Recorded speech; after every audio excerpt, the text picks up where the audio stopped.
আজ আমি পাঠ করে শোনাব জলধর মল্লিকের লেখা রহস্যভেদী বীরবল থেকে নেওয়া একটা ছোট গল্প, চোর ধরলেন বীরবল। বাদশাহ আকবর নানা রকমের অলংকার পরতে ভালোবাসতেন। সে আমলে চল ছিল এমনই।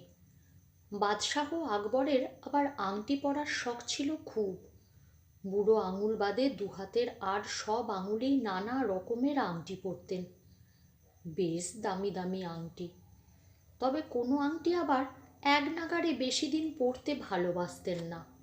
তেমন হলে খুলে ফেলতেন, তার বদলে পরতেন নতুন আর একটা আংটি। এই সব আংটি রাখার জন্য আলাদা একটা বাহারি বাক্স ছিল বাদশার। তালা লাগানো থাকতো তাতে সব সময়। চাবি থাকতো খোদ বাদশাহের কাছে।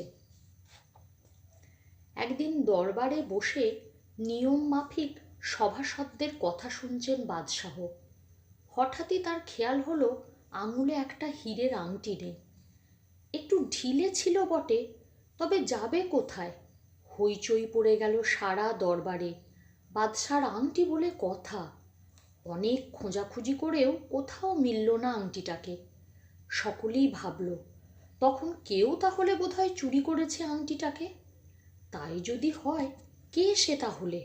বাইরের লোক তো হতে পারে না, কেননা আংটিটা পরেই বাদশাহ আকবর ভিতর থেকে দরবারে এসেছিলেন। যদি চুরি গিয়ে থাকে তাহলে ভিতরের লোকজনই কেউ করেছে। বাদশাহ তখন চোরকে ধরার ভার দিলেন বীরবলকে।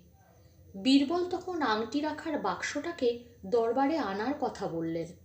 কথা মতো সেটা এনে দরবারের মাঝখানে রাখা হলো। ভিতর মহল থেকে দরবারে আসার পথে যারা যারা ছিল তাদেরও আনা হলো। সার দিয়ে দাঁড় করানো হলো দরবারের একদিকে। এরপর বীরবল করলেন কি, বাক্সের গায়ে কান ঠেকিয়ে রাখলেন, যেন কিছু শুনছেন তিনি।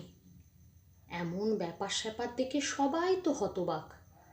বাদশাহ জানতে চাইলেন, আংটির বাক্সে কান ঠেকিয়ে কি শুনছো বীরবল? হাসি হাসি মুখে বীরবল বললেন, বাক্সটা আমাকে ফিস ফিস করে বলছে আংটিটাকে চুরি করেছে। এমন কথা শুনে হো হো করে হেসে বললেন সকলে, এমনকি বাদশাও বললেন, হাসালে বীরবল, হাসালে। বাক্স কখনো কথা বলতে পারে? পারে জাহাপনা, পারে। এখুনি তার প্রমাণ পাবেন। বাক্স বলছে যে বাদশার সাধের আংটি চুরি করেছে তার দাড়িতে খড়ের কুটো লেগে আছে। কথাটা শেষ হতে না হতেই একটা ঘটনা ঘটে গেল। সার দিয়ে দাঁড় করানো লোকজনদের একজন তার দাড়িতে হাত বুলিয়ে কিছু যেন ঝেড়ে ফেলল।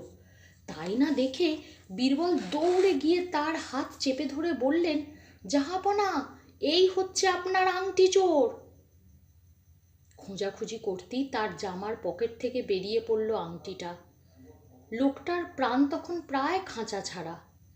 কাঁদতে কাঁদতে বলল, দরবারে আসার সময় বাদশার আংটিটা পড়ে যায়।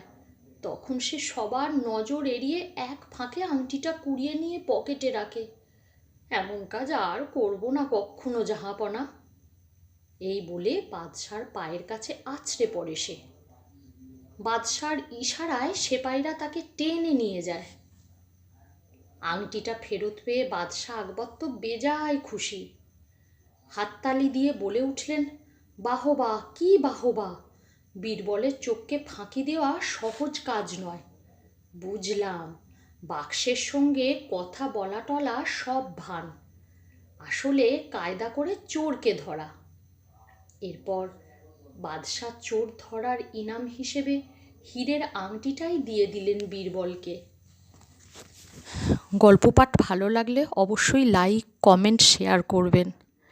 আর আরও নতুন গল্প শুনতে হলে আমার চ্যানেলটিকে সাবস্ক্রাইব করে রাখবেন। আবার আসবো অন্য একটা গল্প নিয়ে। সবাই ভালো থাকুন। নমস্কার।